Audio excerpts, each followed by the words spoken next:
Thanks so much, Kamla, and thank you to everyone here to, being part of this talk, this discussion on climate action and gender considerations and also climate justice considerations for climate action. I know we were hoping to have this talk closer to International Women's Day. However, that couldn't happen. And I'm quite happy that, we're having this talk just like a week after World Environment Day. Because these themes are very, very relevant regardless of what UN Day we are celebrating throughout. So what I'll do is I'll ask Christy if she could share my presentation with you all. Yes. So just a bit about me. So I work with the Commonwealth Secretariat through its Commonwealth Climate Finance Access Hub, or the CIFA, which was operationalized in late 2016 as a Commonwealth Heads of Government mandate from, and the CIFA facilitates enhanced access and delivery of climate finance in small and other vulnerable countries by embedding national climate finance advisors in member countries, as well as having regional climate finance advisors at regional organizations.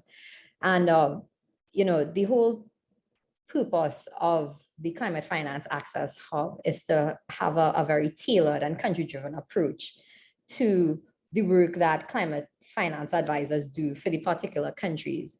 And the CIFA really implements a hub and spokes model. So we're embedded in the different countries throughout the Commonwealth, and we have a central hub in Mauritius, and we're supported by the Commonwealth Secretariat in London. So there's a lot of learning and knowledge sharing happening. It's not us working in silos, because we realize that doesn't work at all, especially for the most vulnerable countries. We need sharing. So that's why I really appreciate having this learning network and being a speaker here, because I think that is quite important. Sharing knowledge, best practices, lessons learned, what didn't work as well, and just sharing new knowledge to see how you could incorporate that in governance. I do a lot of work with civil society governance, and there's a lot of relevance for corporate governance as well. So as of June 2022, there are 11 national climate finance advisors deployed throughout the Commonwealth. And currently we have advisors here in Antigua and Barbuda, Belize, Grenada, and St. Lucia.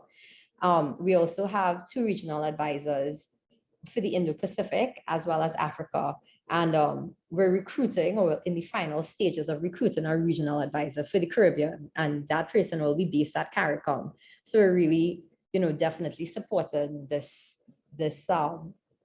looking at how we could access and mobilize climate finance for dealing with the climate change issue here in the Caribbean and the Commonwealth as a whole. Next slide, please. So before I begin to talk about, justice and climate and gender considerations and climate action, I think it's important to understand, what the basics are for climate change. Because I'm positive you all hear about climate change a lot in the news. And now it's like an everyday discussion until people could even become desensitized to it. I mean, there's so much flooding happening in Trinidad right now. Here in Antigua, it's so hot and we're in constant drought. And, we just attributed laughingly to climate change. But what does that really mean? Next slide, please. So, climate change refers to long-term shifts in temperatures and weather patterns. And these shifts could be natural, such as variations in the solar cycle. But since the 1800s, human activities have been the main driver of climate change, primarily due to burning fossil fuels like coal, oil, and gas. And burning fossil fuels generates greenhouse gas emissions that act like, a blanket, like wrapped around the earth. So the greenhouse effect, which basically traps the sun's heat and rising temperatures.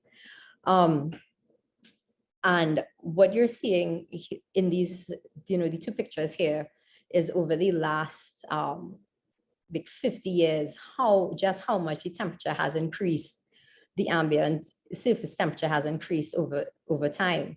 And it's actually pretty amazing, because as emissions continue to rise, what is going to happen in the future? Right now, greenhouse gas concentrations are at their highest levels in 2 million years. And the Earth is now about 1.1 degree Celsius warmer than it was in the late 1800s. So, that would be about like 150 years ago or so. What's interesting is the last decade. So since 2011, we have had the warmest year on record. Every single year since 2011 has been the warmest year on record.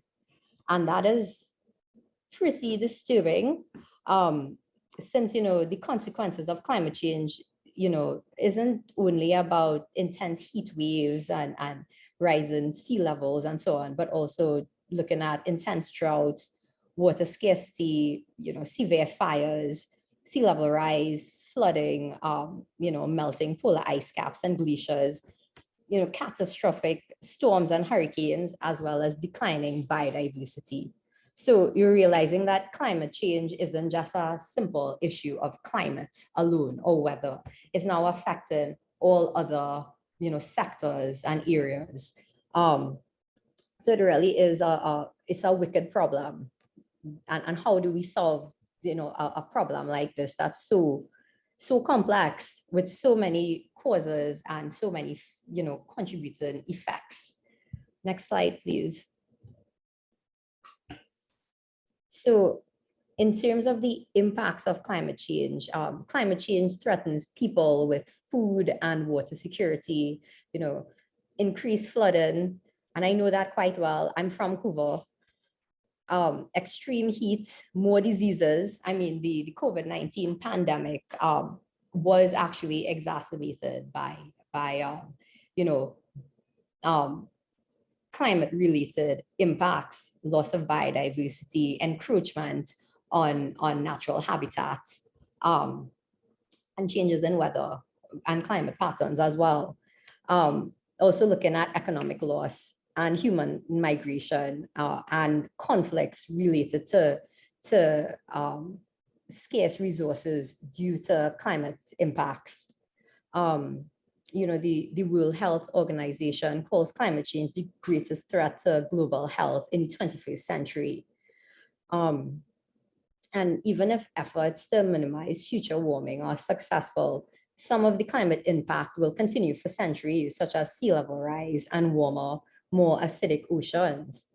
And the thing is, we could stop all sort of fossil fuel burning activities right now, and the carbon dioxide concentration or greenhouse gas concentrations in the atmosphere would still rise, because it has to continue until it levels off. It doesn't just, you can't just stop and the world, like it resets suddenly. It'll take a while for that to happen. Next slide, please. So with climate change, now people are beginning to talk about a climate emergency or climate crisis to better describe what is happening right now, because the rate of change has advanced or accelerated so much that we can't just talk about climate change as something that could happen in the future. We're actually seeing it happen right now. I mean, what I thought was or is quite interesting is just the change in rainfall patterns happening in Trinidad and Tobago.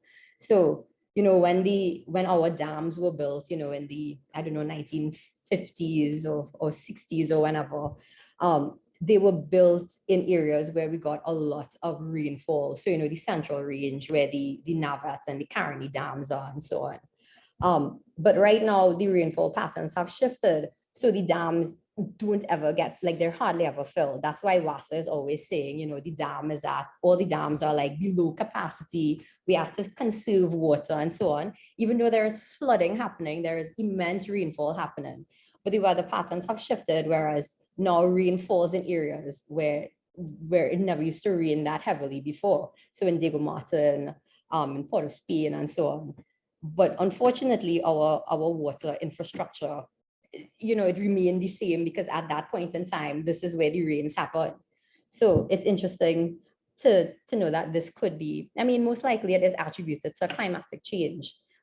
We don't have the data yet, but it's just something that we've seen, observed in our lifetime. And that's why, it's not just us talking about climate change as that's something that could happen. It's affecting us now. And that's why a lot of scientists, politicians, and media figures, have started using the terms climate crisis or climate emergency when discussing climate change issues. The UK Guardian has included this language in their editorial guidelines to ensure that we are being scientifically precise while also communicating clearly with readers on this very important issue. Also in 2019, Oxford Dictionary chose climate emergency as its word of the year.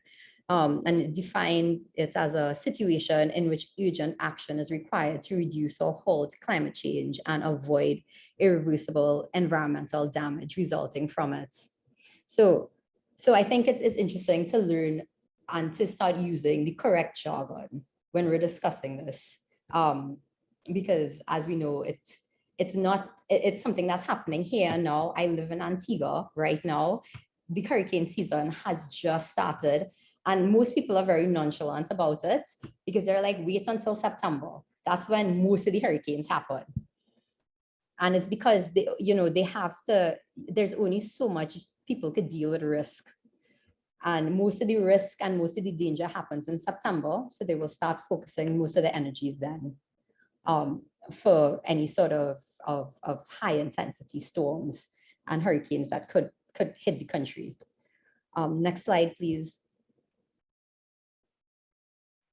So these are just some terms that I think is important for people to know, the climate change jargon. So mitigation, adaptation, and climate finance. And you've heard about mitigation. These are efforts to reduce or prevent emissions of greenhouse gases. So this is basically using new technologies, renewable energy, making older equipment more energy efficient, or changing management practices or consumer behaviors. So mitigation is really what can be done or actions that would reduce or prevent greenhouse gas emissions from being released. Adaptation is another climate change strategy, and those are actions that reduce the negative impact of climate change while taking advantage of potential new opportunities.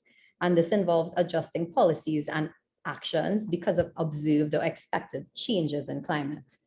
And adaptation it's harder to measure, and it's something that small island developing states like in the Caribbean and the Pacific and so on, this is what we need in addition to mitigation. But it's really looking at how can we reduce the effects of adverse climate change on our key economic sectors like tourism or agriculture, fisheries. How can we adapt our coastal infrastructure to the rising sea levels or coastal erosion? And it's how we adjust our policies, how we adjust our standards and practices. So it's not just coming and dropping a new technology and being, yes, we reduce greenhouse gas emissions. It's now changing, like adaptation is now changing on a more, I would say, like systems level.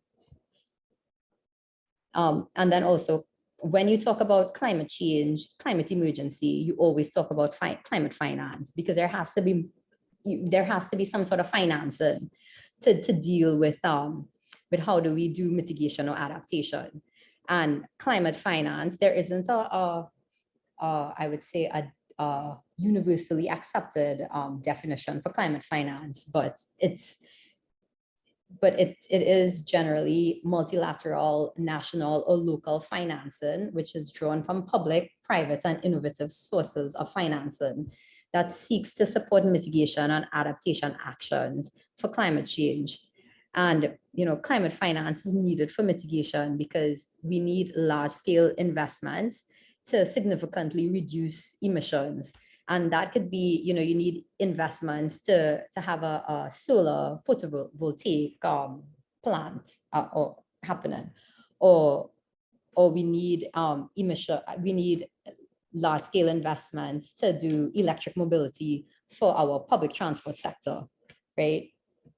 Climate finance is equally important for adaptation as well, because we need to have significant financial resources to adapt to the adverse effects and reduce the impacts of a change in climate.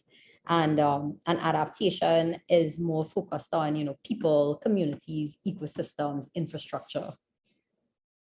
And in accordance with the principle of common but differentiated responsibility and respective capabilities set out in the United Nations Framework Convention on Climate Change, developed countries are to provide financial resources to assist developing countries in implementing the objectives of the convention. And this is why finance is always a big issue at the international negotiations, always. I think that's like the most exciting part of the negotiations. Next slide, please. So this is I would say like an infographic on the I would say the history of the international climate change negotiations. And you could see it took, I'm counting, almost 50 years to reach where we are. 50 years. So the first United Nations conference on the environment was in Stockholm in 1972. And then that took 20 years before we had the first UN environmental treaty, the United Nations Framework Convention on Climate Change, agreed upon at the 8th Summit in Rio de Janeiro. And the UNFCCC came into force in 1994. In 1997, we had the Kyoto Protocol agreed upon, which was legally binding, and where rich nations agreed to cut emissions to 5.2% below 1990 levels by 2012. Of course, there were some issues with the Kyoto Protocol was quite contentious, and it only came into force in, I think, 2005.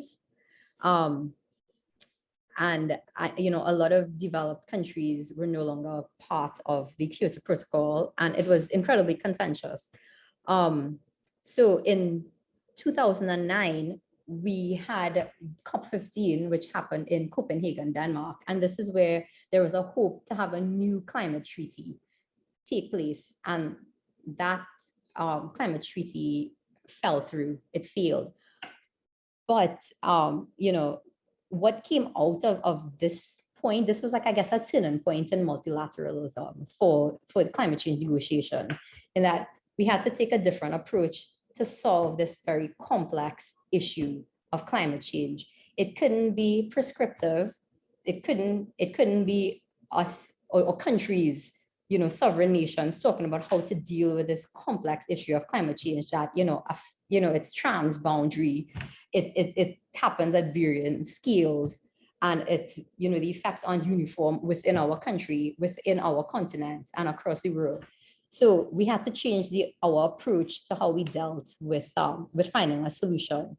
And that solution had to be, multifaceted, multi-pronged, multi-stakeholder. We couldn't just leave it up to the negotiators and the governments. We had to learn to bring in, private sector, academia, media, grassroots organizations, civil society, indigenous people. We had to come together because, and people from different fields, if it's scientists, engineers, economists, lawyers, media as well. How do we communicate to really come up with solutions? There's not a one size fits all.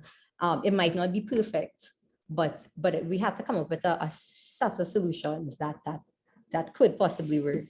And after what happened in 2009 in Copenhagen, which people thought of as a failure, but it actually, one of the things that came out from that is that is that we actually got a goal for climate finance. So developed countries pledged to give poor nations 100 billion US a year from 2020 to help adapt to climate change. And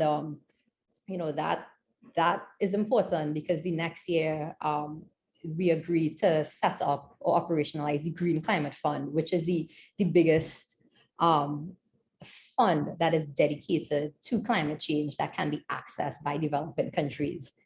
And right now, they're going through their second replenishment cycle. So I would say, COP15 at Copenhagen wasn't a complete failure. It just changed the way how we have to approach dealing with a wicked problem like climate change.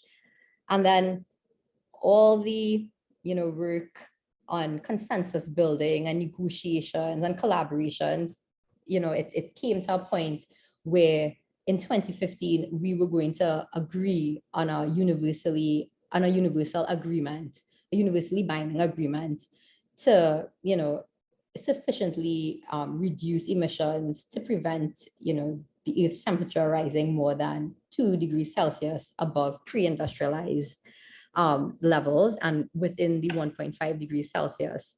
And key to that were nationally determined contributions, which each country, not just only developed countries, but developing countries as well, had to submit under the Paris agreements, which were their national climate commitments to show this is how my country is going to reduce greenhouse gas emissions. And countries decided what were the priorities, what were their targets, and how they were going to do it. So it wasn't prescriptive. What the negotiations and what's happening right now with negotiations is we're trying to find a framework, the Paris rulebook and so on, to define how we're going to measure and verify and report on this. So I think that was pretty exciting to have the Paris Agreement happen, and the Paris Agreement entered into force in April 2016, so 4 months after. And that's because there was so much support and consensus for this. We didn't have to wait 2 years like for the UNFCCC. It happened because it couldn't fail. We couldn't fail. And then each year, there's always a conference of the parties because there's still aspects in the negotiations that need to be hashed out, that need to be agreed upon. So last year we had COP26 in Glasgow, and that really put into focus, the importance of climate finance and the importance of support to developing countries and SIDS. And this time, it was the SIDS, the small island developing states, and least developed countries that were really advocated and leading in the negotiations for climate change. So you're seeing this balance of power and influence kind of shifted. And I just want to mention, because I could go on and talk about this, like this is what I love. But earlier this year, the Intergovernmental Panel on Climate Change, the IPCC, released their 6th assessment report. And this revealed that the Paris Agreement's goal of, limiting warming to 1.5 degrees Celsius is still on life support, which means that, it still leaves almost 3.6 billion people worldwide dangerously exposed and vulnerable to climate impacts, with things set to worsen. And the 6th assessment report makes clear that these impacts will not be felt equally. Vulnerable countries, despite their limited contribution to climate change and their ambitious NDCs, are and will continue to shoulder the bulk of this burden. And these findings come amid tumultuous times, rising fuel prices, high inflation rate. We're still dealing with the COVID-19 pandemic, the change in structure of international politics, the war in Ukraine, and this, could demonstrate every excuse to disrupt and delay climate action. But the IPCC report carries an important message that it's now or never to hold warming to 1.5 degrees Celsius. So we can't just stop and put climate action on hold. We don't have that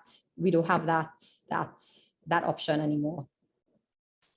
So COP27 is going to happen this year in Egypt, in November. And right now we have the Bonn Climate Conference occurring. And this is where they're going to actually set the agenda for what is going to be negotiated at COP27. And I'll talk a little bit about that later on. Next slide, please. And so now we're getting into gender and climate change. And, my little subtitle is Gender is About Inclusion. I know here in the Caribbean, whenever we talk about gender, people like, oh, gender is only about women. There's nothing in it for me if it's men or boys. I'm like, and it's to consider that not only that, gender is about inclusion. Next slide, please. So the climate crisis is not gender neutral, and women and girls experience the greatest impacts of climate change, which amplifies existing gender inequalities and poses unique threats to their livelihoods, health, and safety. And across the world, not only here in the Caribbean, women depend more on, but yet have less access to natural resources. And in many regions, women bear a disproportionate responsibility for securing food, water, and fuel. Also, women are traditionally seen as the primary caregivers in families and society. So women tend to carry the burden of care, right? And all of this is happening, but women and girls tend to be excluded from, decision-making, implementation, and leadership roles when it comes to the climate change and climate issues. Next slide, please. So, climate change is not gender neutral, and climate change is a threat multiplier, which means that it escalates social, political, and economic tensions in fragile and conflict-affected settings. So as climate change drives conflicts around the world, women and girls face increased vulnerabilities to all forms of gender-based violence, including conflict-related sexual violence, human trafficking, child marriage, and other forms of violence. And when disasters strike, women are most affected due to long-standing gender inequalities that have created disparities in information, mobility, decision-making, and access to resources and training. And in the aftermath, women and girls are less able to access relief and assistance, which further threaten their livelihoods, well-being, and recovery. So you're creating a vicious cycle of vulnerability for future disasters. And it's how do we stop this? Next slide, please. So one of the ways to look at gender and climate change is to consider to look at climate change through the lens of intersectionality. So this is the way in which various forms of inequality often operate together and exacerbate each other. And I love this little cartoon, because when you're discussing intersectionality, you have to unpack all these issues: gender, ethnicity, class, power, history, geopolitics, socioeconomic issues, climate change, right? And climate change risks are acute for Indigenous and marginalized peoples, the elderly, LGBTQI plus people with disabilities, migrants, and those living in rural, remote, conflict and disaster prone areas.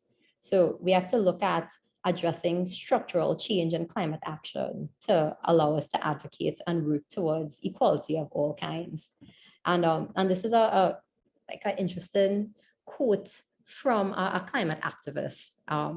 if you're invisible in everyday life, your needs will not be thought of, let alone addressed in any crisis or climate situation. So, so really and truly looking at, gender, we're looking at a gender lens, looking at climate change through a gender lens is looking at how do we include people who are marginalized, people who are unseen, or people who are voiceless? How do we bring them to the table? Next slide, please. So the theme for International Women's Day 2020 was gender equality today for a sustainable tomorrow. And as I've mentioned before, climate change affects everyone, and some people will undoubtedly be more impacted by others. So any sorts of, climate actions, policies, and strategies cannot be gender blind, and cannot exclude the particular nuanced vulnerabilities and needs of specific groups like women and children, persons with disabilities, migrants, rural communities, etc. And we need to have we need to recognize the important contributions of women as decision makers, stakeholders, educators, carers, and experts across sectors and at all levels. And this could lead to successful long-term solutions to climate change. And looking at climate change through a gender lens means that we have to be aware of how different groups are affected by climate change differently. And we have to develop interventions that are inclusive. So gender equality isn't only about women, but it's also about inclusion. And I remember when I was a project manager for this global environment facility project on climate smart agriculture in the Northern Range. And one of the communities we were working in, this is when I was at the Cropper Foundation, was in Lupino. And, we had meetings and consultations with the farmers. Almost all the farmers were men. And, we were wondering, well, why is it that when we're trying to have these community meetings and so on, why is it that women were not involved? They didn't know anything about the project. They didn't know what was happening. So when I became project manager and I needed to start doing my stakeholder engagement meetings, we had set up a meeting. Mainly they were, farmers, male farmers there. It happened at about 9-10, because that's when they said, that's when they're free, that's when they finish, work in the garden. So that's when they're free to have a meeting. And I just went outside the community center and I saw some women, and I just, randomly went up to them and told them what we were doing, and would they be interested in this project and so on. And they said, well, we didn't hear about this. We know there's some people coming teaching about, farming practices and climate change and so on. But what they told me is that this is not a good time for women in the community to attend, because they have to take their children to school. They have to, when they go home, they have to, prepare lunch and get things ready for the day. So it's not good. Like it's not suitable for them to attend these meetings because it's not catered to their needs. So then, me and my team, we it was an informal meeting. It was by the little snacket in opposite the Lupino plant, like the Great House. So so they pretty much said, well, what we would like is that if we would be able to come after school, if we could bring our children there, because they didn't want to leave the kids alone, and then they'd be able to attend the meeting. So the next meeting we had, that's what we did. And women came, and we made sure that we had, snacks for the children. There were students from UTT, the University of Trinidad and Tobago, that were interning with us, and they were there, and that to take care of the school kids and help with their homework. And the women in the community felt so relieved, and they were so happy because they didn't have to only be bothered about children, and they were able to engage in this meeting with us.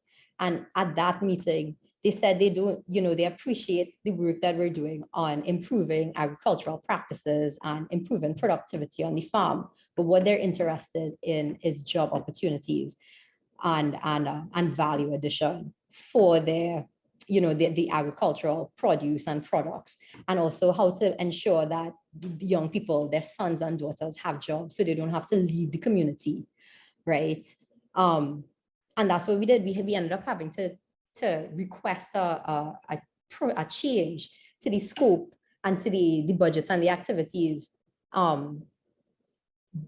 based on that consultation with the woman in Lupino. And we worked really hard with them, and we actually provided training with the woman, and they created their own chocolate company, the Lupino Chocolate Company, which is still in existence today. And it basically happened because I was just wondering, why was there no woman in these stakeholder meetings? Why is it that nobody in the community knew anything about our project? And because we had women come and talk to us and tell us these are the things that they want for the community, in addition to, ensuring that they have, high agricultural productivity and so on. They want more. And can we provide that? So it's just really looking at when you include women, children, the elderly, groups that may not always be considered as stakeholders, and listen to them and let them be part of this decision-making process. You find solutions to problems that you probably never knew existed. So that was just, my example of saying that this could happen. This is why women, they say, are agents of change. And especially for how we tackle climate change. Next slide, please. So by, integrating gender in climate policies and programs, we could leverage co-benefits of gender equality and climate action. So they can't be mutually exclusive. And gender equality and climate action means making sure that women and men have equal access to the resources and services that they need, that they're able to equally participate in decision-making and implementation, and they can equally benefit from the climate adaptation and mitigation actions. So at COP26 last year, the Commonwealth Secretariat released a report titled Gender Integration for Climate Action, a review of Commonwealth member countries' nationally determined contributions, which provides a robust set of recommendations for countries to better integrate gender considerations into their national climate plans. And this is useful because it showed, it showed what the gaps and needs were, but it also showed, there was a baseline to inform how, partners like the Commonwealth Secretariat, like the UNDP and so on, could support countries to better integrate gender in climate action. So from, next slide, please. So moving from gender, we're moving to climate justice, because you're seeing that gender has a justice dimension to it, and climate change has a justice dimension to it. That's why I can't only speak about gender alone. We have to always include climate justice. Next slide. So climate justice is a concept that addresses the just division, fair sharing, and equitable distribution of the benefits and burdens of climate change and responsibilities to deal with climate change. Climate justice examines concepts such as equality, human rights, collective rights, and the historical responsibilities for climate change. And climate justice highlights that the causes and impacts of climate change are neither distributed nor experienced equally, and that there are structural, systemic, and historical factors that have led to these inequities. And although climate justice has been a key advocacy issue for many years, the term has only recently become recognized in mainstream climate change discussions. And, for decades, climate change has been framed as purely a environmental or physical problem with relatively straightforward causes and effects. Humans emit greenhouse gases. These gases cause global warming and climate change. And this sort of environmental change affects people. So most of the attention previously has been focused largely on technical solutions. So how can greenhouse gases be reduced? And, what are the basic levels of adaptation that can reduce risk? But now climate justice turns this logic on its head, and it exposes that the causes and effects of climate change are far more complex and require much more nuanced and inclusive approaches. So you can't just look at technology alone. You have to look at other underlying factors in order to find these solutions. Next slide. And there are four main pillars of climate justice. Intergenerational. So these are concerns about intergenerational injustices and how the burden of climate change affects current and future generations. So, we have a lot of grassroots climate change movements like Fridays for Future, where school kids around the world would protest outside their parliaments and houses of government about the climate emergency. There's also distributional, how the costs and benefits of climate change and action are shared. Procedural, ensuring the processes for making decisions about the impacts and responses to climate change are fair, accountable, and transparent, as well as recognition. Recognizing differences between groups in how they experience climate change and their right to express these differences. And I think what is important to always be aware of when we're talking about climate justice is ensuring that whose voices are dominating the agenda and the solutions, right? So there's a risk that climate justice might be, misappropriated as a trope or a farce unless we remain vigilant and we take concrete steps towards including the voices of those who are most vulnerable to climate change impacts, right? We want to ensure inclusion and participation of the most vulnerable and the people who are unseen and unheard. When we talk about climate change, climate emergency, and solutions to this problem. Next slide. So climate justice is a critical lens to understand the differences, inequalities, and inequities, and how they influence the way in which climate change is experienced, especially here in the Caribbean.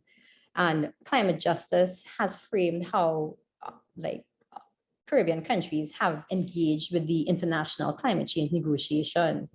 So Caribbean countries have long advocated for special attention to be paid to the particular circumstances of this region and small island developing states. And SIDS are responsible for less than 1% of global greenhouse gas emissions, but they're the most vulnerable to the impacts of climate change.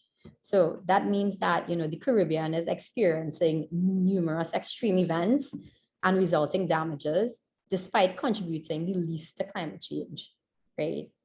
And we can't just be grateful for whatever pittance of, finance or technology support or knowledge sharing, because we didn't cause this climate change issue the same way we didn't cause the deep structural inequalities happening. But we could look at how can we improve and work together to advance our development and our adaptive capacity to climate change. Next slide. So climate change is an existential threat to the Caribbean.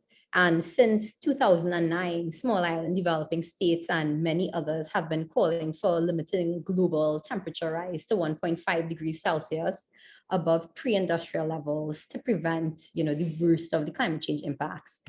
And the inclusion of a 1.5 degrees Celsius temperature limit in the 2015 Paris Agreement was a major victory for vulnerable countries. And these pictures, these are, I'm positive you all would have seen this 1 point and like the slogan 1.5 to stay alive. And it's what, small island developing states have been using as their call to advocate to countries, to organizations and so on to support us to limit, global temperature rise to 1.5 degrees Celsius. Because and this came from the Caribbean, these advocacy pictures and messages came from the Caribbean, from this regional NGO called Panos Caribbean, and has been taken up by many Caribbean countries, many regional organizations as well. And just to let you know that that Caribbean countries have always been, leaders in the international climate change negotiations. Trinidad and Tobago is a founding member of the Alliance of Small Island Developing States, AOSIS, and that's the SIDS negotiating bloc at the UNFCCC. And Antigua and Barbuda is currently the chair of AOSIS and has been advocating quite vigorously for scaled up high quality climate finance, for the inclusion of loss and damage, and to ensure that we include climate justice considerations in the international negotiations happening. Next slide, please. So I know I spoke about, I mentioned loss and damage. So loss and damage is a key climate justice issue for Caribbean countries that have been pushed in at the international climate change negotiations. And loss and damage can be understood as the negative impacts of climate change that either cannot or have not been adapted to. And Caribbean SIDS have long advocated that developing countries need funding and support to address loss and damage, which should be provided by developed countries that are responsible for these impacts. And momentum for confronting this issue of loss and damage finally gained, steam leading up to and during the COP26 climate summit in Glasgow. But despite, urgent plea from SIDS and least developed countries, the proposal for a new loss and damage financing facility was rejected by developed nations. Instead, at COP26, the countries established the Glasgow dialogue to discuss possible arrangements for loss and damage funding, with the first discussion actually happening right now at the Bonn Climate Change Conference. So right now they're setting the agenda for COP27, and loss and damage financing is going to be on that agenda. So it'll be a very interesting set of negotiations, because developed countries, they no longer could say no, they cannot look at loss and damage. They cannot consider loss and damage anymore. So what we're seeing here is that the challenges of addressing loss and damage at the international negotiations, it really exemplifies the hurdles of both acknowledging and rectifying climate injustices, right? These are difficult conversations to have, and what will the solutions be? Next slide. And, when we talk about climate justice and climate vulnerabilities, we have to look at the history and the context of the Caribbean. And I think this quote from Dr. Leon Seeley Huggins really describes, these underpinnings quite well. The reliance of many Caribbean economies on sectors that are threatened by climate change, notably tourism, agriculture, and fishing, is not merely a feature of geography, but a condition with historical antecedents, precipitated by countries' insertion into a vastly unequal global system of relations post-independence. So climate justice and climate vulnerability has a lot of, we can't forget the historical context in the Caribbean. And I think, Dr. Leon Seeley Huggins really highlighted this in this quote from him, from a paper he did.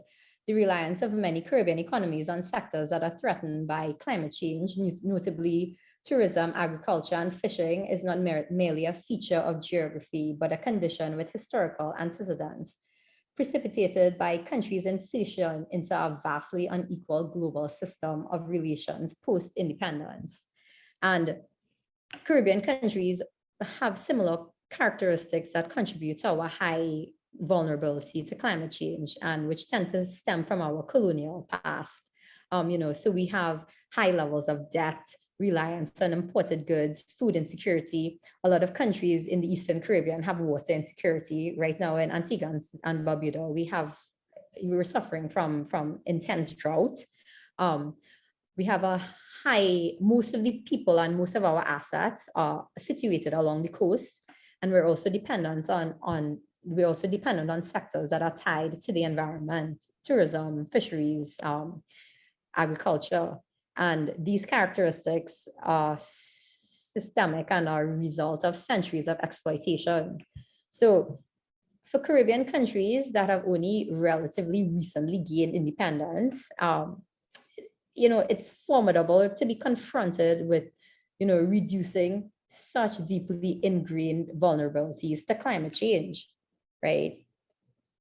And still have we're dealing with this, but yet we didn't cause this problem, right? And this is where we have to understand the justice issue in it, and don't just passively say, well, some developed country is giving us money for climate change, let us be grateful. But we need to say this is what is our priority, and we need to work together to get this done. Next slide. So what all this means is that we could use climate justice as a framework for climate action. And climate injustices exist at the subnational and local scale in the Caribbean. So those least equipped to respond to the impacts of climate change are often those that are most impacted, right? And you could see that, let's say where you have intense flooding happening. I know a couple of years ago this was around Christmas time. We had like intense flood sometime around Christmas. It was Christmas time in December.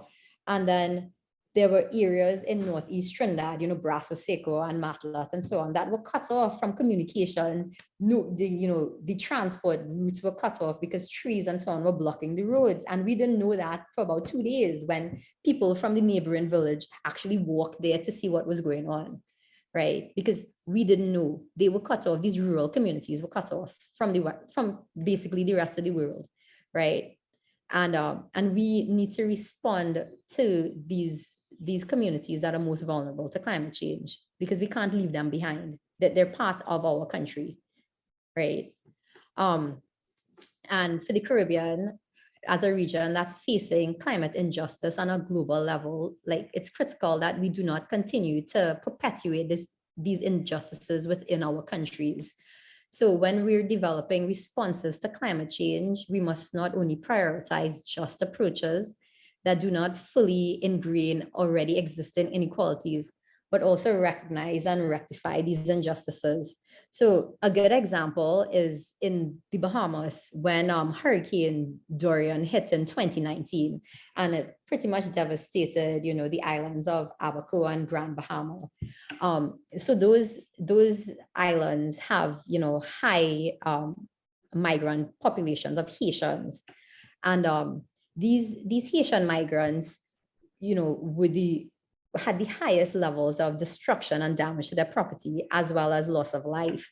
But unfortunately, the Haitian migrants also risk deportation if they were trying to access relief assistance from the hurricane, which further added to the challenge of trying to recover from the storm with limited means, right?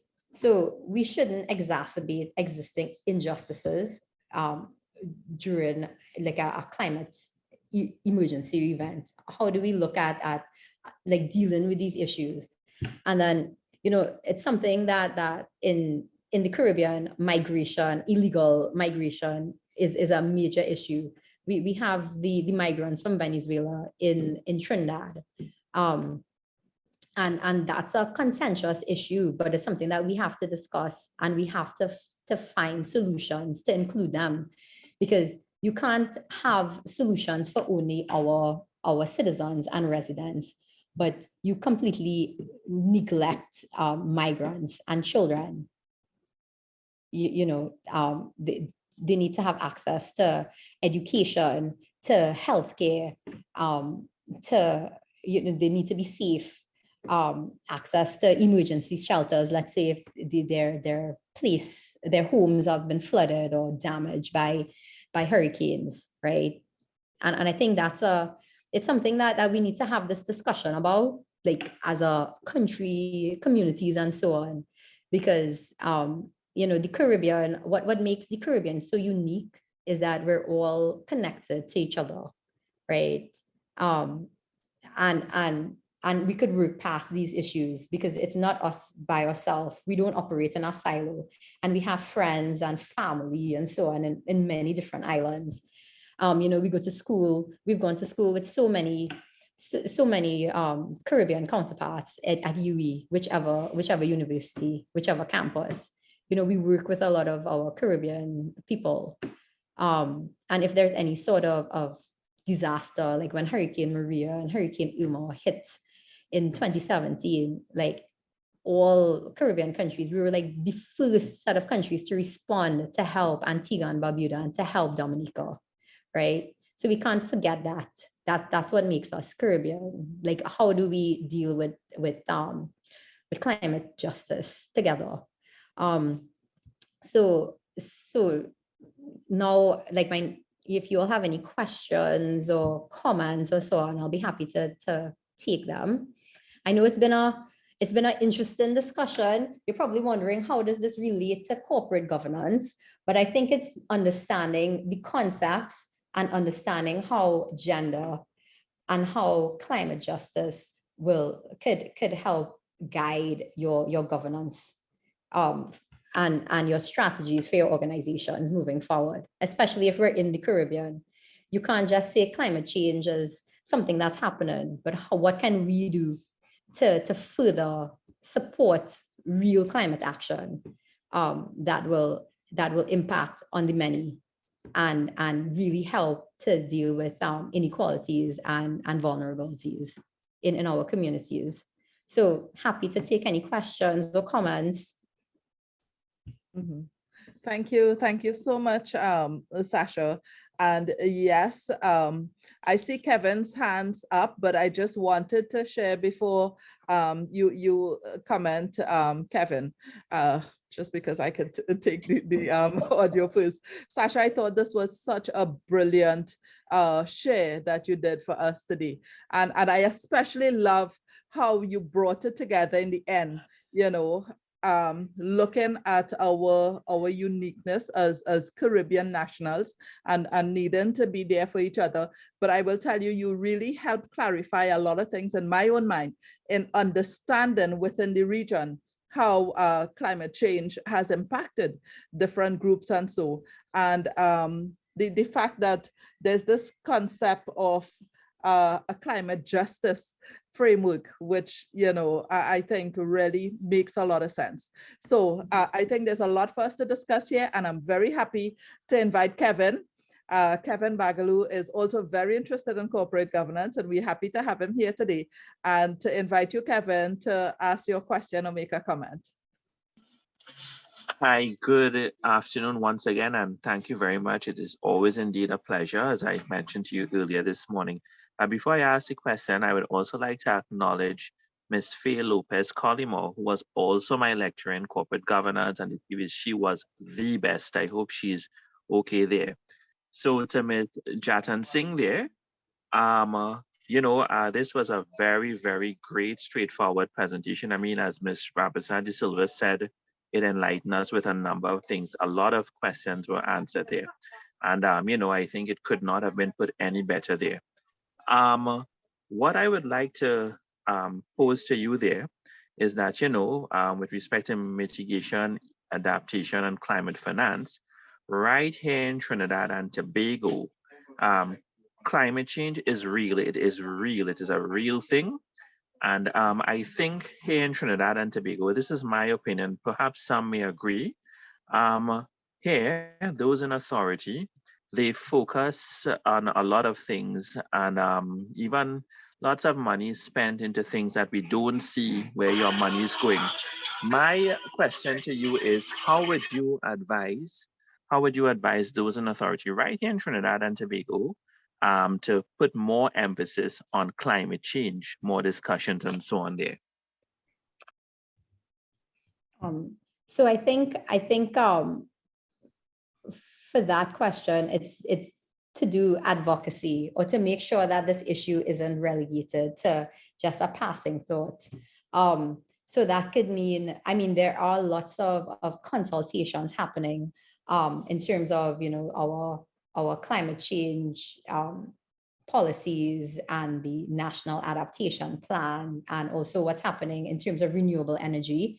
So it would be useful for organizations and individuals to be interested in what is happening in terms of what's happening in our landscape in the country, and don't just, you know, passively read, but attend and make comments and provide feedback to the policy documents, to the projects. If there are any sort of activities that you think the ministry or the EMA or whoever is doing that you're interested in, you could look at how can your organization partner or support them, right?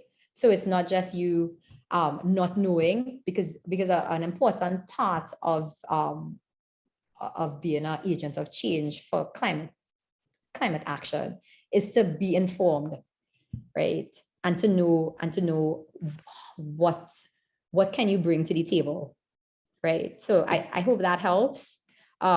It's basically just, you know, climate change is no longer just on the radar. It should be a part of your strategic plan, right? Because when you look at business continuity and looking at risks to that, you have to now consider climate change, especially if you have a business that operates, you know, supply chains. Excellent. Right. Thank you very much, Sasha. And I see Susan Golson has her hand up. So I would like to invite Susan to make her contribution, whether it is to ask a question or to give a comment.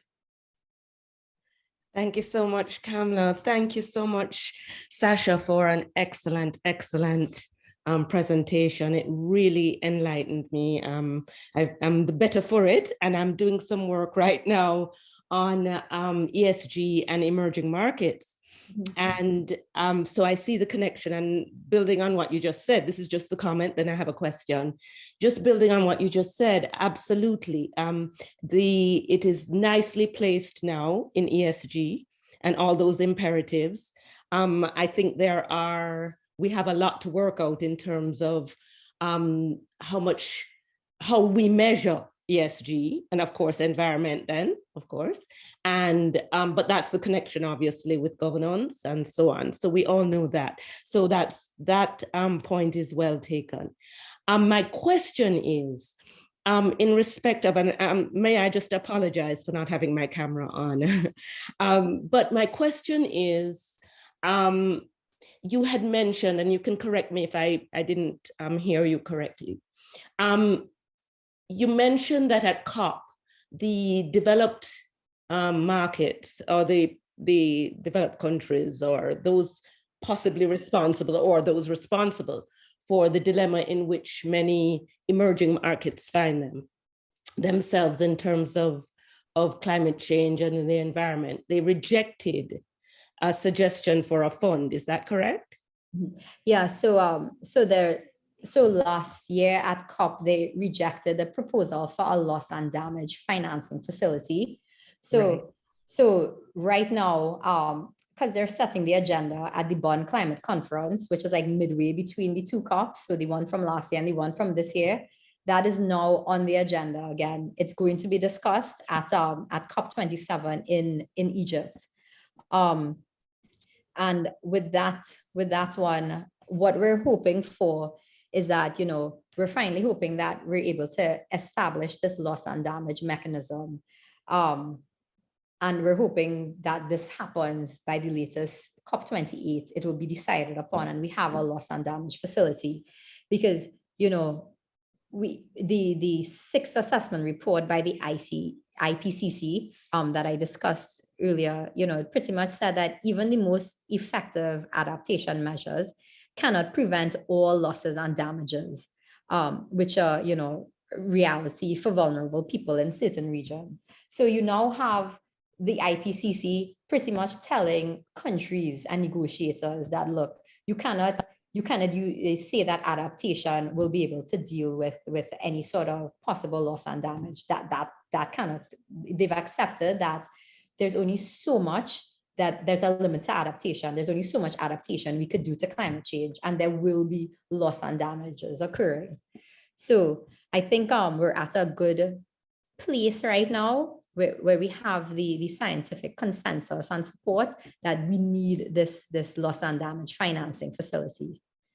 And small island developing states and least developed countries and so on will be advocating for that throughout. Mhm. And I think that's what's good. The climate change negotiations is no longer about developed countries telling us what to do and what we should get. It's pretty much, the ones who are most vulnerable saying, no, this is what we need. And you need to meet us where we are. That's right. And we need to help strengthen those voices. Exactly. All right. So we have a question on the chat from Cosina Sukram Quintal. So Cosina first said, this presentation has raised my consciousness about our climate vulnerabilities and has introduced the concept of climate justice to me for the first time. Can you give an example of what active projects that are going on in the region directly related to addressing such injustices? Oh, sure. So there are actually quite a number of projects related to climate justice in the Caribbean region. One is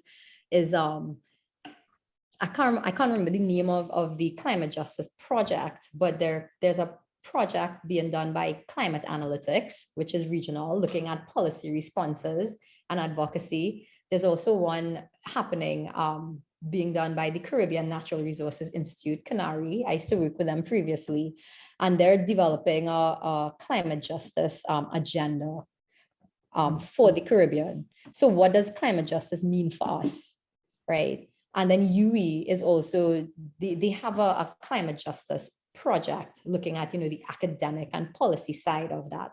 So I think right now it's a good place to be, to get involved with these various projects and organizations.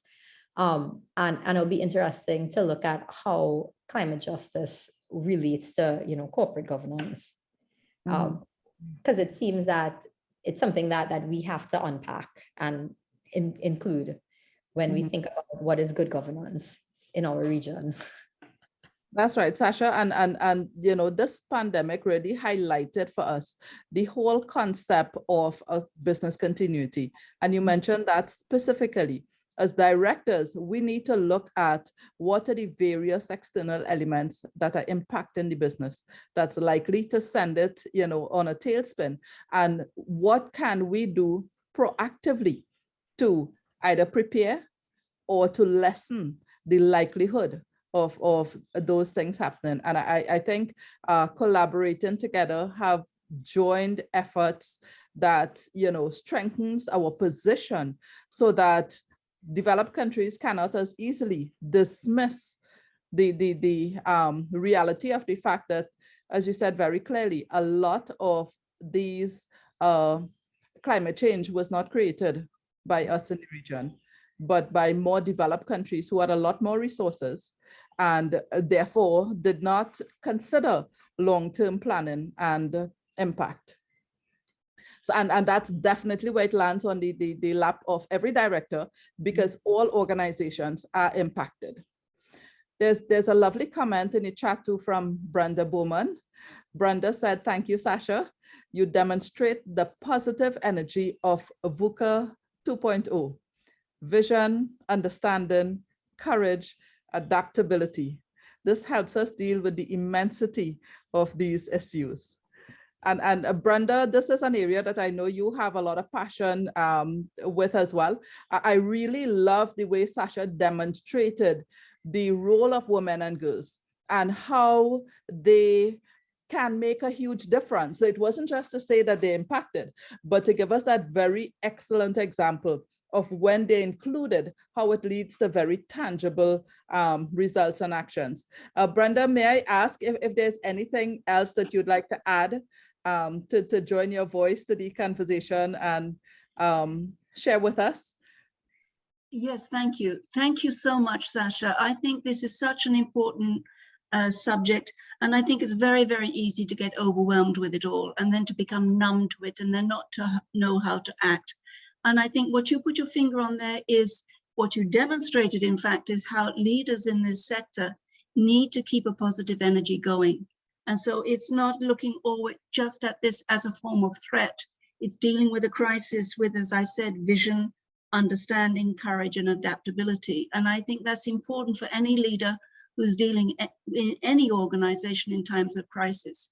People are looking to the leaders for direction, for a sense of hope, but also for a sense of reality. And I really did appreciate the clarity with which you presented a very difficult scenario, but at the same time left us with those glimmers of hope and gave us those examples of people, especially women, responding positively to deal with these issues in a very practical way. So thank you very much. Thank you very much. I know it's potentially a devastating situation, but you give me hope, and that motivates me to keep going. Thank you. No, thanks so much, Brenda. And yeah, I mean my entire career has been in environment and climate change. So, you know, when I think a few years ago, scientists and psychologists diagnosed climate grief as an actual condition being faced by millennials and Gen Z. And it's just this, life is futile, the climate is changing. We didn't do anything to cause this, and we have to face this. So you have a lot of young people who, they don't want to have children because they don't want to bring children into this world. They're just very hopeless. What is the point of being in this world, right? And it's like, this cannot be, you cannot have young people that will give up easily. So it's like, how do you instill that sort of hope and passion and drive and say, look, to the older generation, we didn't know, but we know now, and we'll work with you. So I work a lot with, I know I'm not that old, but I'm not that young. So it's like, I see that happening with young people, like young activists and people working in any field really, and how I guess overwhelming it is for them and how much they're not included in, decision making. So I definitely try to include young people, because if they're not there, then when the time comes for them to take leadership positions, they're not prepared at all, right? And I think that really helps them to kind of articulate and to learn from everybody. So yeah, I know climate grief is real because I did experience that as well. But there's also a lot of, as you said, with that VUCA 2.0 vision, understanding, courage, and adaptability, that really helps you go through that process of managing this grief as something that it's too large for you to deal with, and to realize other people are facing this as well. And collectively, we could solve the problem. Maybe not entirely, but at least it will be a world where we know we've contributed to at least make a bit better for us and for the future. Agreed. And I had not heard the term climate grief before, but I certainly can relate to a lot of the reactions of young people who demonstrate that sense of hopelessness and not wanting to bring children into this world and that kind of thing. We also have another comment from John O'Dada, and John, I'm going to give you warning up front that I'm going to invite you to share further thoughts as well. So John's comments are excellent presentation, first of all, which we all concur with. He says, this highlights the complexity of the climate issue and how this interacts with another crucial ESG pillar, gender. From a corporate perspective, this shows the multi-focus and approach that's essential here.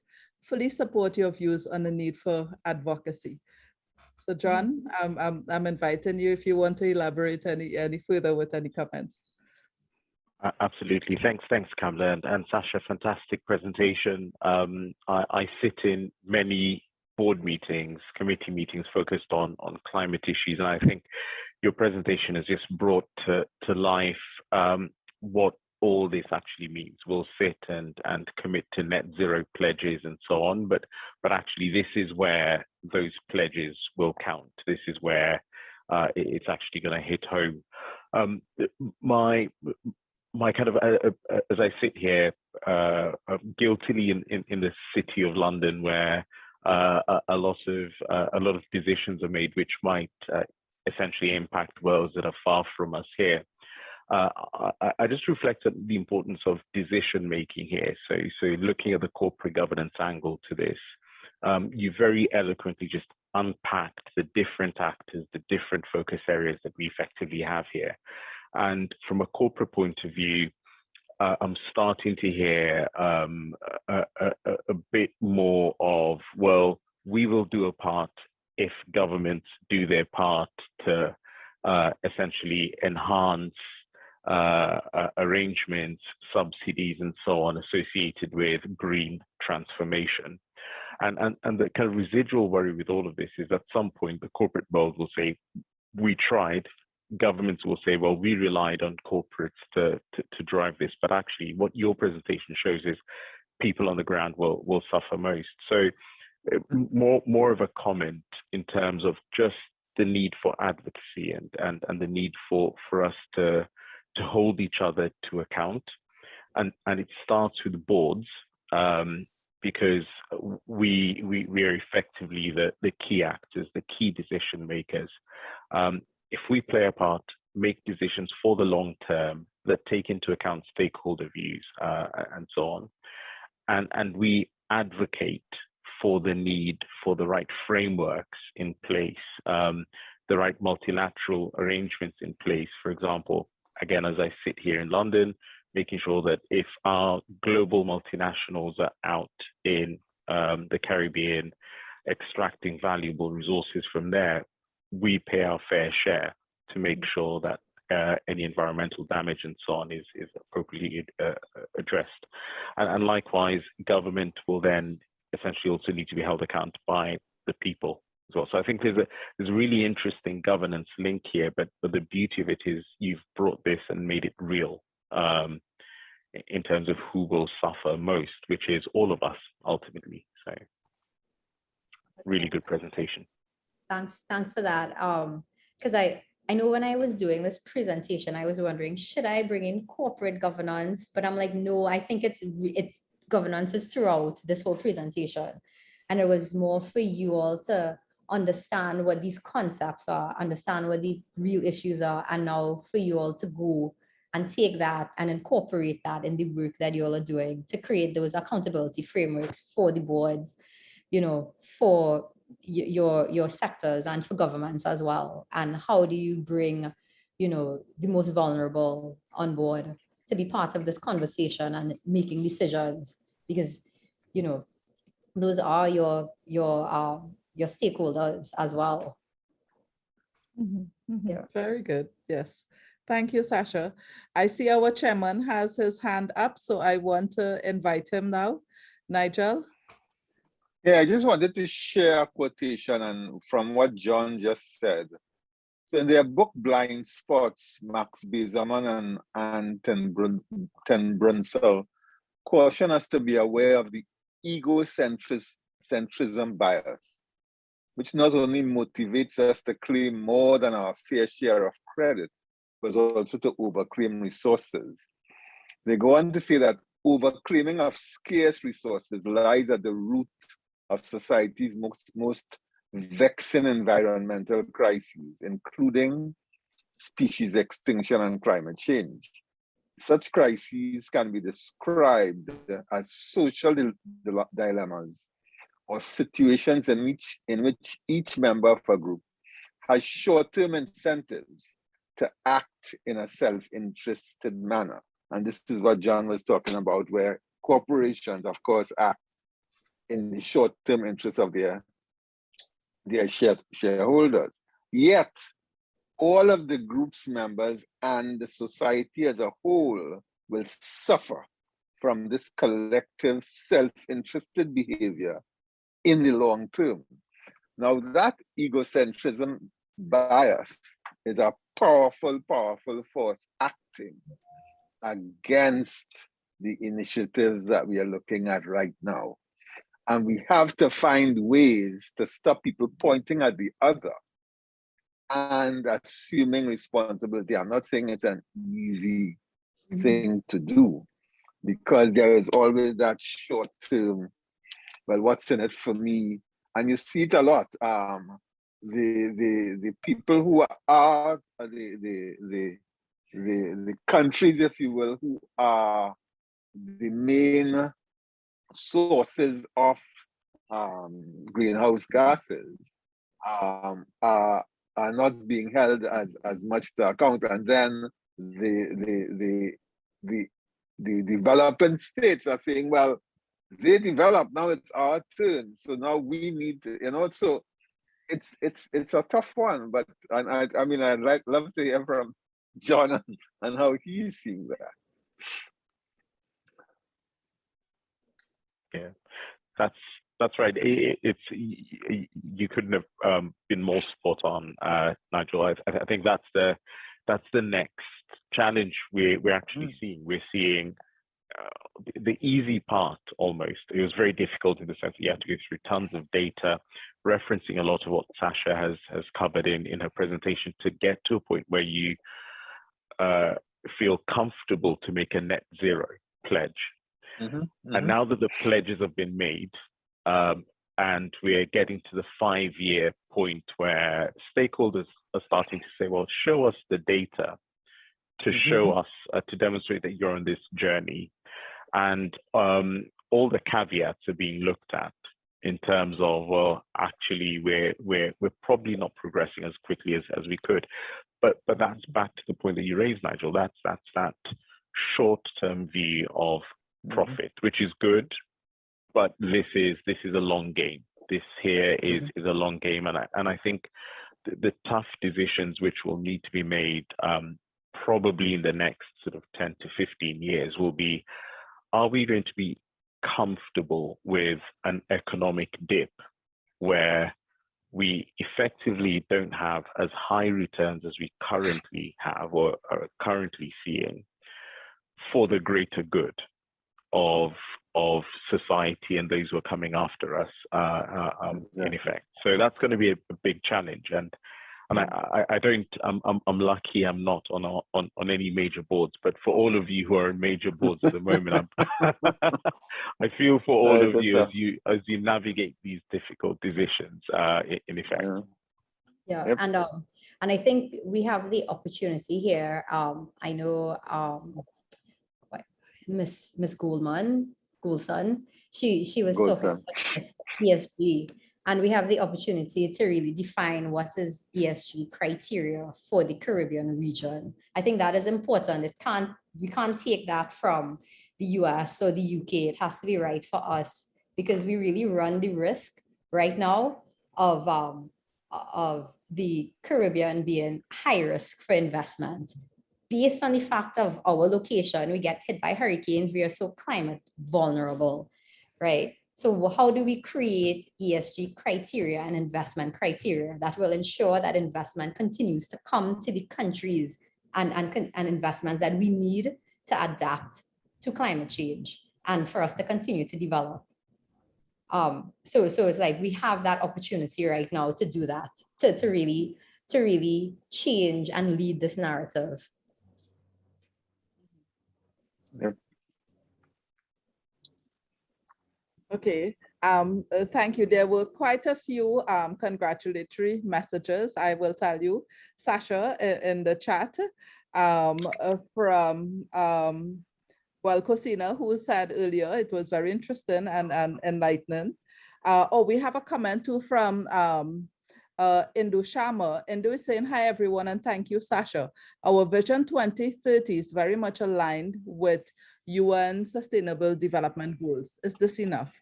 In other words, what is the intersect between climate justice and our Paris and Glasgow commitments? So the Paris Agreement and the SDGs, there's so much synergies in it. So one supports the other. Because SDG 13 speaks to climate action, right? And then under the Paris Agreement, we have provisions for gender and for equality, which is, SDG 5 and I think it's 10, right? So you see how they support each other, but at the same time, you can't just leave it as this vision. It's like, how do you implement and how do you report on the successes, on the synergies?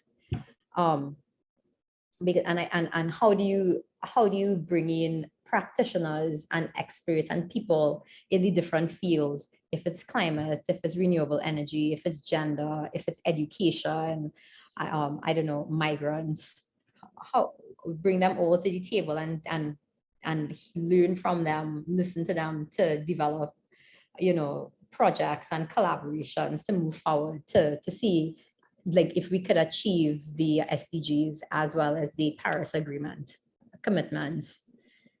So now is the time to act.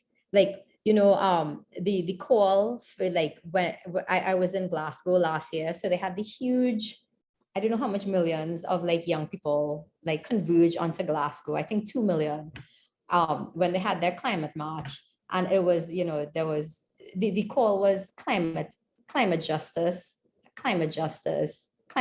now, and it was like to act now because you can't wait anymore.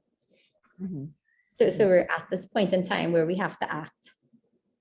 Yes, and to add to reinforce what you're saying with respect to Indu's comments too, we need to hear more stories like yours, the experience of what's been happening within the region itself. So we know how to tailor the strategies that are important for us to actually address the impact where and how it's happening. Because too often we rely on information and data from countries outside of us. And therefore we miss the mark sometimes in our own development. And that's why it's such a great thing. I was so happy to have you here, and we definitely are looking to continue this conversation. I know that someone had posted that in the chat that we have a responsibility to continue to ensure that we bring these kinds of issues to the forefront as well. And yes, I totally agree, because this is what helps us to better understand and clarify our position. So our policies make sense for us. So we should have more Caribbean people who will be present at these meetings and sitting around the table. So just to continue, you had two lovely comments from Helena Dogwa and Jason Farley saying fantastic presentation, very informative. Jason, by the way, is joining us from Guyana. He works with the government of Guyana, and Jason attends a lot of our sessions now, for which I'm so grateful, because we do need to ensure that this is a regional conversation, that all of us are learning together as we grow. And yes, it was Mohini Samaru, who is also from Guyana, said, very good presentation, Sasha, and said to me that we need to continue this conversation with future discussions. And Tara Manick. Tara, I know you said you wanted to be quiet in the background, but I'm calling your name because first off, your comment, very informative presentation, and I now have a different understanding of climate change, including climate grief, which is so real. Tara herself is involved in the whole area of renewable energies, and I have asked Tara to consider doing a presentation for us a few months from now, because we do need to look at all of these issues from different angles. So I'm looking forward to having her as one of our presenters in the future.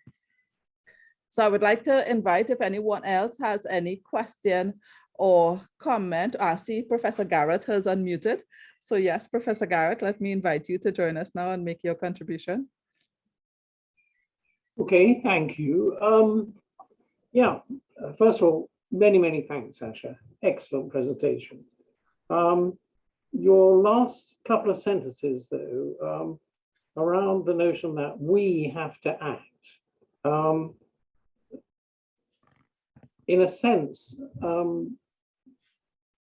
I find that that's difficult, because unless I decide to act, I'm never quite sure who the we are. Mhm. And so what do I have to do, and how do I become us, but in a way in which I can understand and work with and develop and particularly learn from. I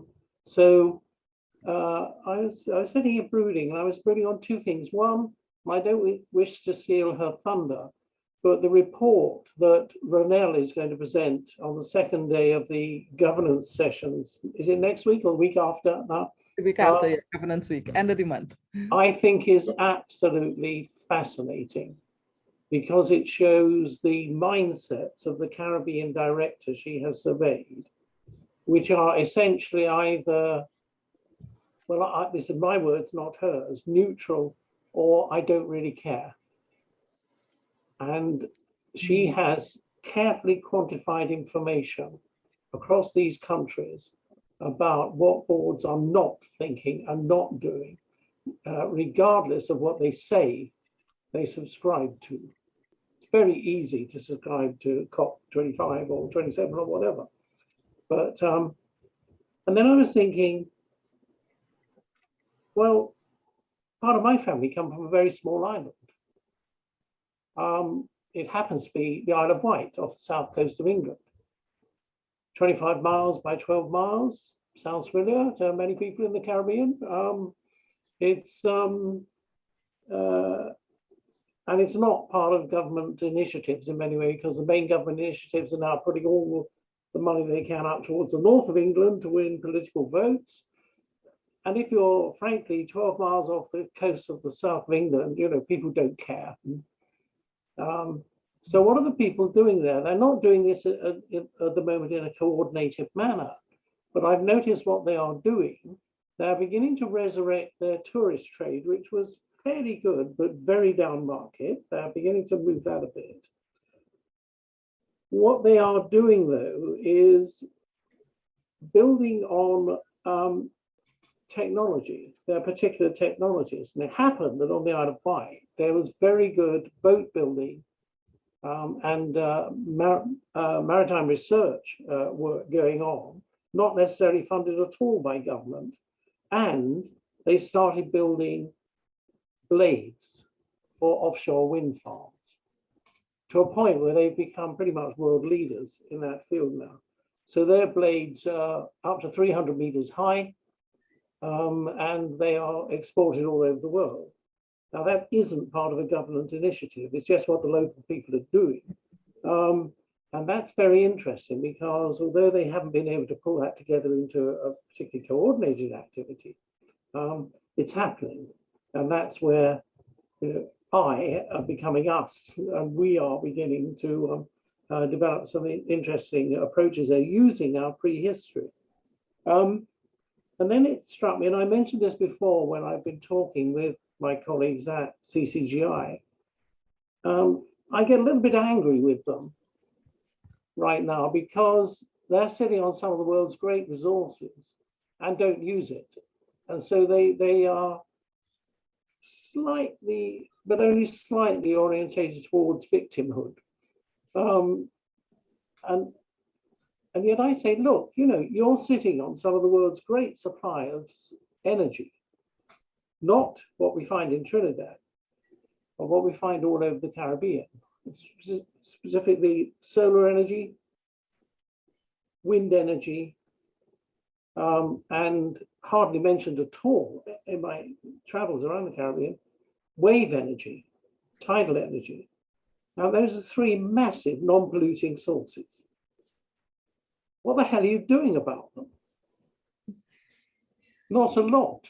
There doesn't seem to be any coordinated grouping in those nations to say, let us develop these are massively important, globally important sources of alternative energy.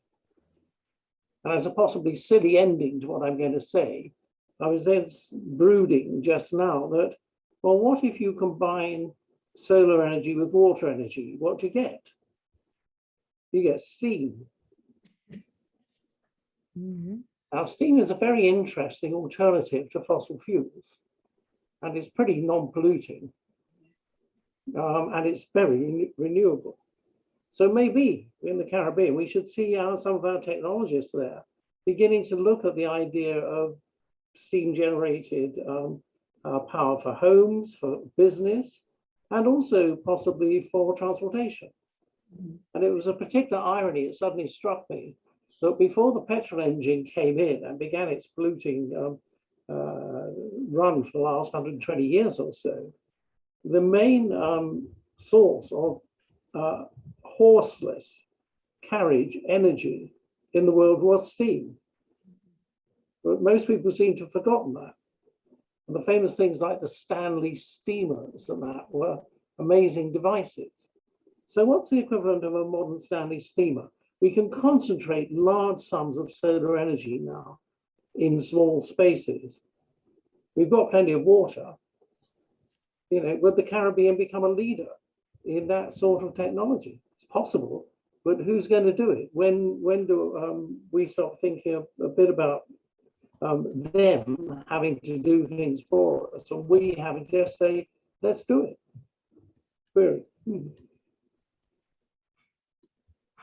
Yes, I totally understand what you're saying, Professor Garrett, and I think, you know, it's a culture issue with us in the region that we need to really acknowledge and then see what can we do proactively to really amass what talent we have, and we do have quite a lot of talent in the region to then act in ways that allows us, to move forward.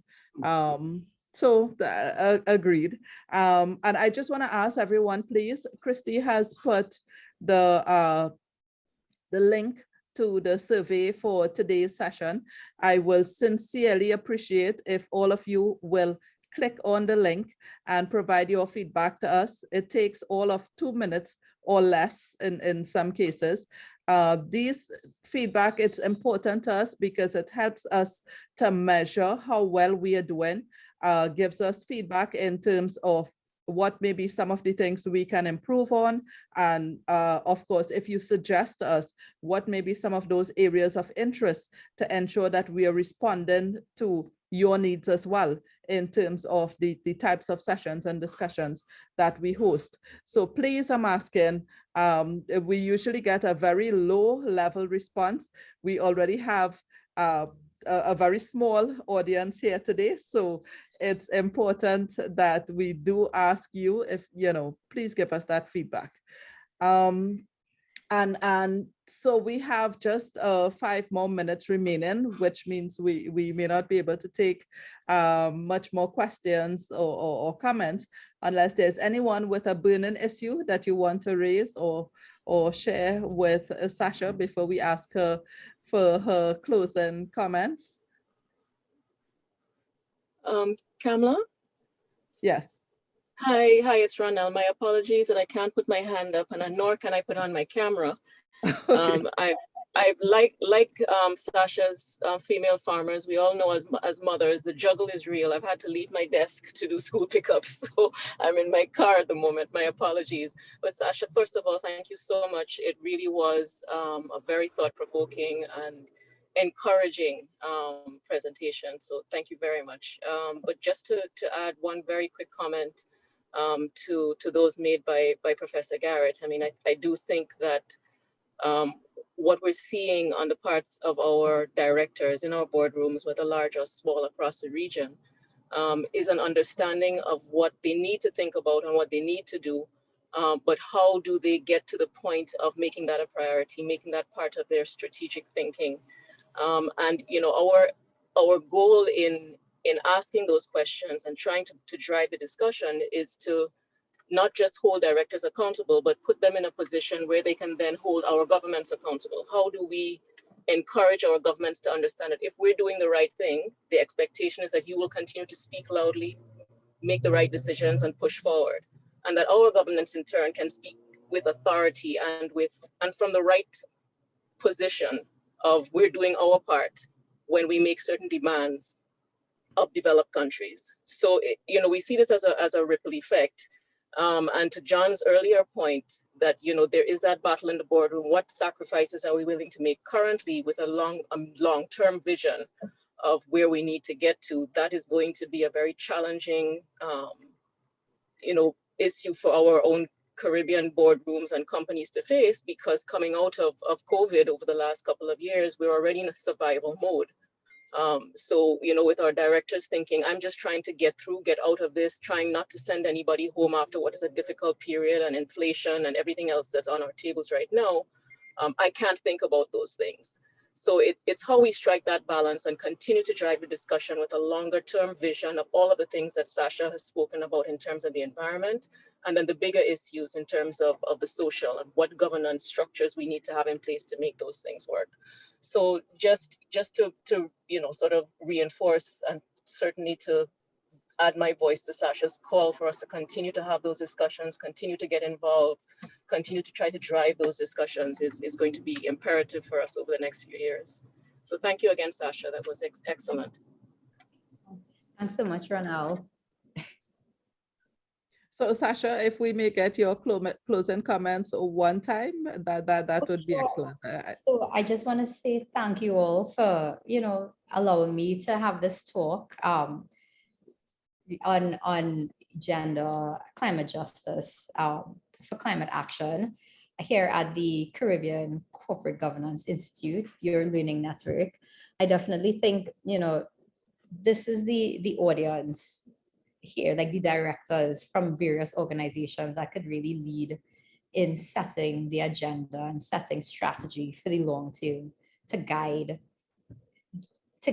work and support on climate action, you know, from the organizational level up to government, to the sectors, to communities as well. So I'm really grateful, and I'm very inspired that you all you know, the takeaways from this talk is something that you all could utilize right away, and that you all want to find out more. So I'm very inspired, and I have hope. Great. So thank you all, and definitely Christy and you all could share the presentation with the team, with the participants. That's fine. Mm. And you could also share my contact info if you all have any questions, or, you know, want to have any comments and so on. So thank you all for being part of this talk today. Yeah, so Sasha, I can't thank you enough. I want to echo a lot of the feedback from the chat, which says that this was such an excellent presentation. And I feel sorry for those who missed it, because there were a number of people that I contacted to say, you know, you want to be here for today, but of course, people have to juggle their schedules and so, but those who missed it really missed a treat, because this was so refreshing to hear in very simple terms, but very strong and powerful ways in understanding, you know, how the environment is impacting us, and to give us some context for then being able to bring it on our agenda in a very tangible way. So I should warn you now, Sasha, I will continue to keep in touch. As a matter of fact, I'm also working through my mind. You would be an excellent addition for Governance Week this year. So I will be speaking to you to see if there's any availability at the end of June here, because we are also, as much as our theme is developing the conscience of the board, remember, it is the directors on the board who need to take account of issues like these and understand the impact of their own decision making in different ways. And if their decision making also is to be one that is nonchalant, then that in itself leads to very strong impacts, which you really brought to the forefront here today. I see Joanne has a comment in the chat. We have 1 minute over, but still. Joanne said, great presentation and enlightening comments. I learned a lot. It prompts me to ask, where is the Caribbean data? In the ESG, I can speak on gender balance and leadership, specifically board. Caribbean data is simply not there. And I agree with Joanne 100%. And so I'm appealing for us to continue to work together. Let us have the conversations. Let's begin to collect the data, because that is critical in order for us to be able to plan very effectively moving forward. So I want to thank everyone. I look forward to seeing all of you for Governance Week starting 26th of June. The opening keynote is Charlotte Valère. Charlotte has a brilliant presentation. I had a chat with her recently. She's looking at ethics, integrity, and purpose in this whole context of developing the conscience of the board. We have some brilliant presentations, panelists from the Fair Trading Commissions from Trinidad and Tobago, Jamaica, and Barbados, just to name, one of the panels that we have for Governance Week. So I look forward to seeing all of you then. Have a good evening or a good night in Professor Garrett's case, and we'll continue the conversation. Bye, everyone. Thank you. Bye.